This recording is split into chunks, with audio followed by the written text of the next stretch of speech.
Hey, everybody. Happy Tuesday. It's time for our podcast. Thank you for joining me. Those of you who are watching live, this is getting broadcasted live on our Facebook, as well as it'll be posted on our podcast called Functional Yoga Medicine, as well as it's going live, I believe, on our Facebook page.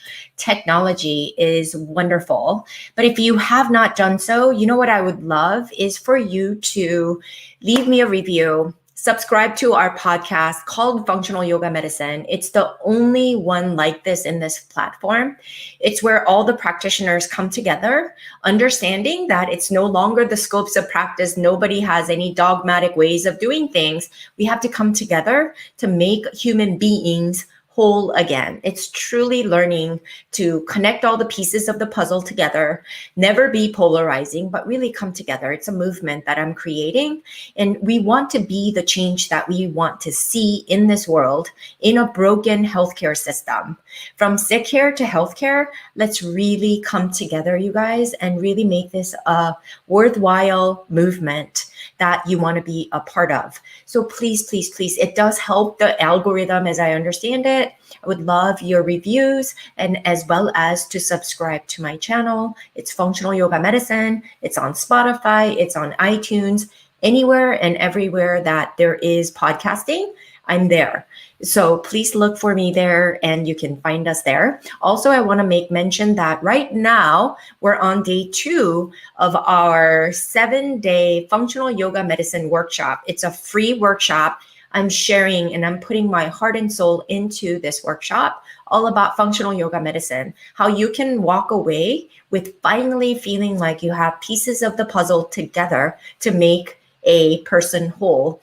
No matter if you're a medical doctor in functional medicine, integrative medical doctor, or even nurse practitioners, physician's assistants, psychotherapists, psychiatrists, psychologists, there's physical therapists, nutritionists, health coaches, anything and everybody, and yoga teachers as well are joining me, and we're really coming together to really understand how to pull everything together. Because here's the thing, we need wealth, we need health, and we need healthy relationships. Before we can have these 3 pillars in our lives that is essential for every human being, we must first have the healthiest relationship with ourselves, is really what this is all about, right?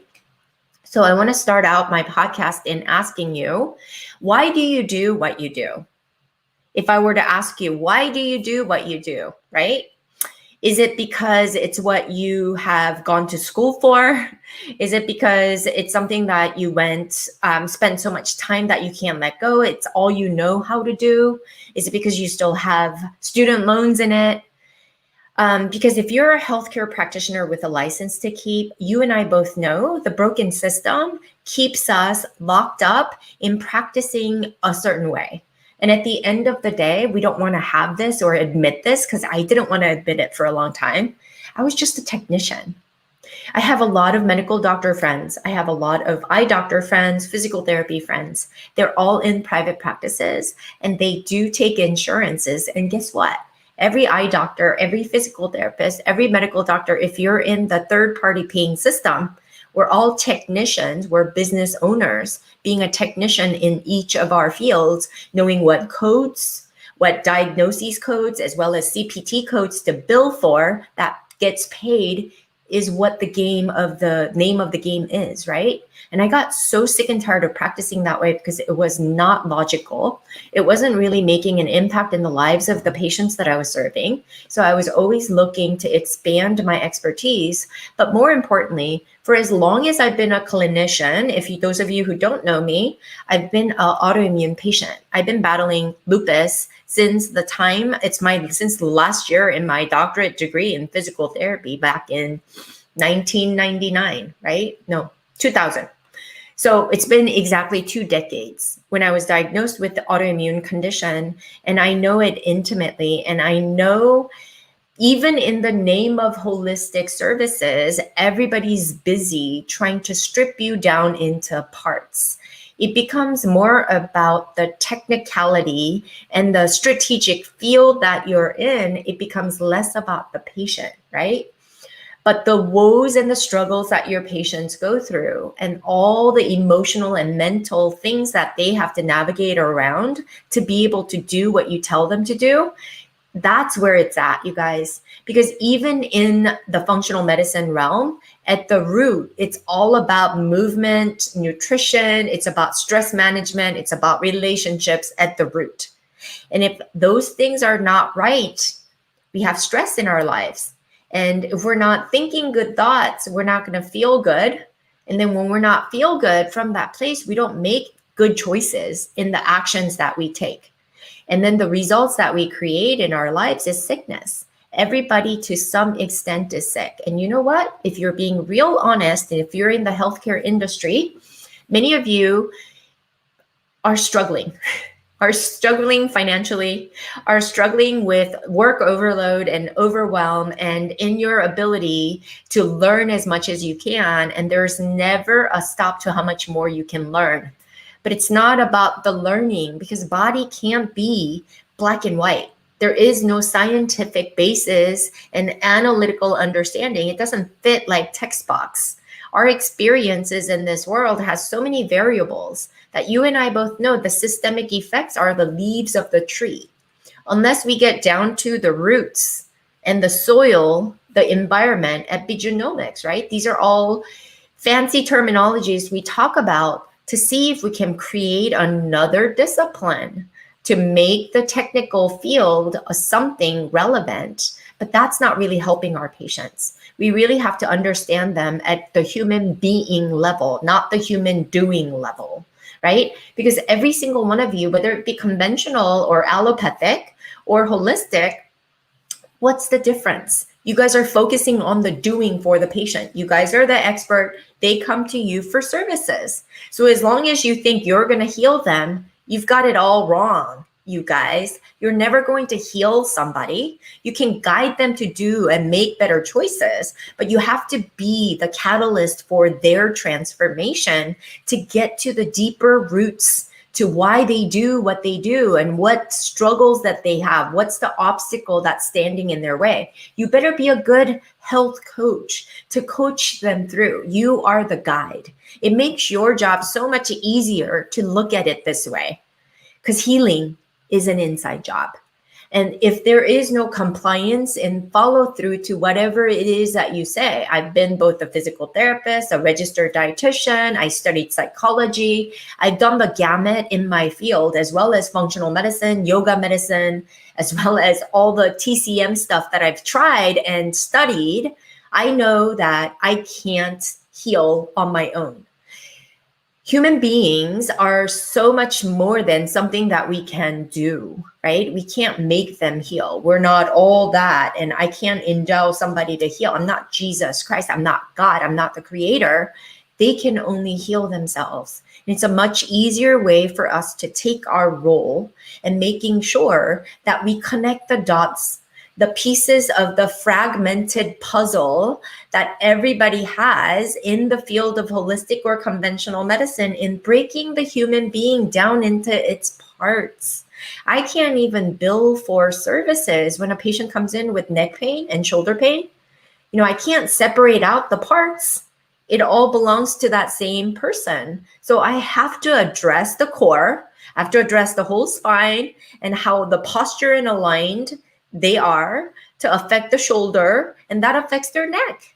And then cervical radiculopathy might be the one that's impinging on their shoulder. Who knows? It's all connected, but yet I have to make the patient come back for a second assessment and an evaluation because insurances won't pay. How upside down is that, right?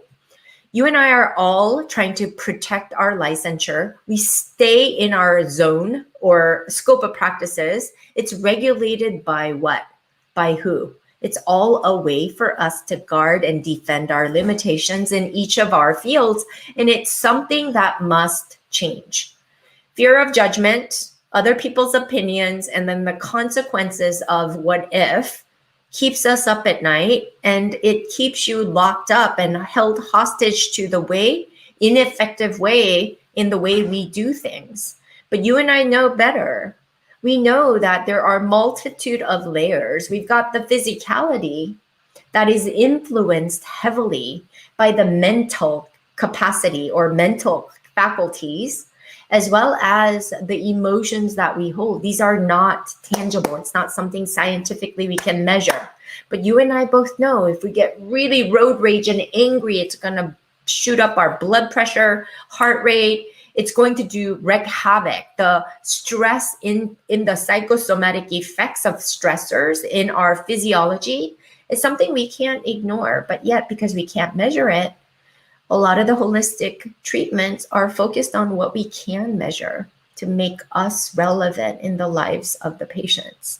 And that's monkey science to me, because it's not really effective. We have to really get into what the root causes are, looking at their lifestyle. And these are things we don't have to go through all this education for. But to stay relevant, we want to speak about what they should do, but we're not human doers. We're human beings. And we can't do who we are not. So we really have to get to the underlying surface layer, underlying root layer of the identity that the person in front of you holds. Your clients and your patients bring a lot of past trauma into the treatment table when they come to see you. You have to look at the whole picture to make sure you're the unique practitioner that's able to connect the dots for them. You're not just practicing functional medicine. Call yourself the integrative medical doctor over here, naturopathic doctor, acupuncturist, traditional Chinese medicine, chiropractor. What is all that? It's like breaking the patient into body parts. And you have a flag for this works the best, but it's not the whole of it. You have to address the whole human experience for your patients, right? So often, when asked who you are and what you do, we quite literally respond with what degree we have, what career position that we have, or we put ourselves in a position where we are only relevant to somebody else. Like, I'm somebody's spouse, I'm somebody's mom, I'm somebody's sister, right? Or my profession, right? Those are the things that we identify ourselves, but that's really not who you are, right? And what if you've been so busy being indoctrinated to be the technician in your field, you've got it all wrong. It's time to rock the boat a little bit and really figure out ways to better serve your clients, because they're desperate for some real life answers. And when you're living your truth, all the doors to possibilities begin to open up. And you've got to start thinking like a clinician, like an entrepreneur. It's like you're making something that wasn't there before. You're the trailblazer by virtue of why you do what you do. And if you're likely hearing this message from me, your interest in holistic care is really high.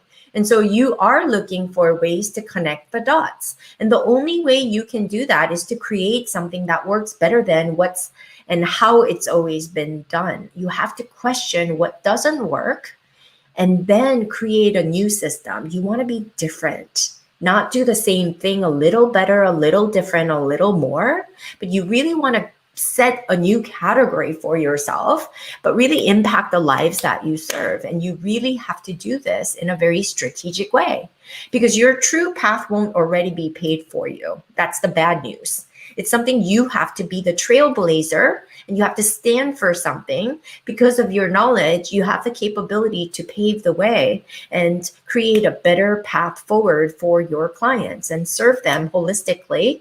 And when you do that and change lives, you can charge whatever the hell you want. You don't have to be bound by the price tag that third-party payers set for you. And you know what? Your patients are dying to pay you that. 20 years ago, if you existed just like that, I would pay you anything. I spent so much time and angst and money on all the things that didn't work, that only marginally worked. I focused on the action. It wasn't until I tried to transform from inside out and recognize the fact that healing is an inside job that I began to heal. So this is something I need you to recognize as the practitioner that you are, right? So how we do that is the alkaline method. Alkaline method is a proprietary systemic method that we can utilize to really get all the facets, all the elements. And it's comprised of 4 essential elements. And number 1 is to have vision through the conscious mind or subconscious mind. It's the identity level. It's at the root level of your clients to determine who they really are. From learned identity to the identity that they want to be, because so often your patients are stuck in the past of who they think they are, wounded and hurt, and they keep repeating the same thing over and over again. So that needs to stop. And so you really want to have and work on the subconscious mind level to really provide them with a clear vision for where they're going. Because without a vision, how can you go anywhere without a navigator, right? You have to put the address in to know what direction you're going to go. So that's the first element of the alkaline method. Second element of the alkaline method is the conscious mind, which will provide you with the focus to know exactly what your vision holds is what you're going to do, logically planning that out. And it provides you with the tools to be able to teach them exactly how that's done. The third element of the alkaline method is the modern medicine. It's a lot of neuroscience, and it's going to provide you with the drive. I approach it from a standpoint of functional medicine, nutrition therapy, as well as physical medicine, all the things that is required to make human beings whole again is what I do. And that provides them with the drive to want to follow up and be compliant with the plan that you give them, whether it be supplements or diets or movement plan, meditation, whatever it is that you want them to follow through with, they'll do, and they'll have the drive. And then the fourth element of the alkaline method is timeless wisdom. And that's where I put in yoga, energy medicine. And by the way, yoga stands for your opportunity for growth and abundance. That's what yoga means. It's a journey to self. It's the self-healing journey. It's an elevated way to think. And that's where your clients will have the ability to evolve and grow. Because without growth, human beings, if we're stagnant, we're going to die. And there's no purpose. If there's no purpose, we're not in alignment with who we truly are from the inside, we'll never have the health and longevity that we all seek. Remember, healing is an inside job. And the number one missing ingredient that you guys are dismissing is self-love, self-respect, and self-regard enough to show up for themselves and to be self-integral in doing the thing that they need to do from a place of being the person that they are and that they want to be, versus an adapted sick version of themselves, which you can give them all the prescriptions up at the surface level. But if you don't change who they are, they'll never be, because we can't do who we are not. Smoker can't smoke, or smoker will smoke because that's who they are. But if you're not a smoker, you're not going to smoke. You can't do what you're not, right? So you really have to get to the deeper layers of who they are and really bring them back to themselves. And once you practice in this way, you now have the moral obligation to get to know your clients and sharing the common human experience to establish a rapport, to be and have and be on their healing journey. And that's how you make your business work. And I want to leave you with a quote by Rumi, my favorite poet. He says, "One of the marvels of the world is the sight of a soul sitting in prison with a key in its hand," right? One of the marvels of the world is the sight of a soul sitting in prison with the key in its hand. Are you sitting in a cell with the key in your hand? You can very well unlock and be free, but you choose to stay in the comfort zone.